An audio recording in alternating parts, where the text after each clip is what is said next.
Un crollo annunciato è quello del costone roccioso che sovrasta alcuni palazzi di Viale della Vittoria, quartiere Benivieri Gepito. Una frana preceduta da un grosso boato che ha allarmato passanti, residenti e avventori dei diversi negozi. A 12:30 l'inferno, una porzione di muro tra l'ex pub Sette Peccati e una delle palazzine gemelle, note come Crea dal nome dell'imprenditore che le ha costruite, viene giù. Grossi pezzi di tufo e terra si staccano, piombando al primo e al secondo piano dell'edificio. Sfondato anche il negozio di borse con bar annesso Folli Follie. Un ammasso di polvere e detriti al Viale della Vittoria. In pochi minuti si portano vigili del fuoco, agenti di polizia e ben 5 ambulanze. 3 le persone, tutte anziane, trasportate all'ospedale San Giovanni di Dio, non sono state colpite direttamente dai detriti, ma hanno accusato un malore provocato dalle fortissime vibrazioni causate dalla frana.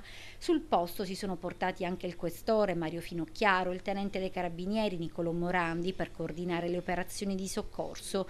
La protezione civile ha deciso per lo sgombero degli abitanti dei 7 piani del palazzo, in tutto 25 famiglie, più 2 studi medici e altre 2 attività commerciali.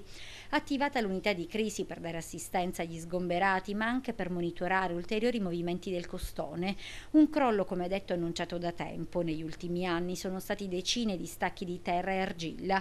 Quello di stamani è l'ultimo crollo in ordine di tempo avvenuto ad Agrigento, come non ricordare quello che si è verificato in via Giovanni XXIII o quello del muro di via delle Torri, per non parlare dei crolli e cedimenti nel cuore del centro storico.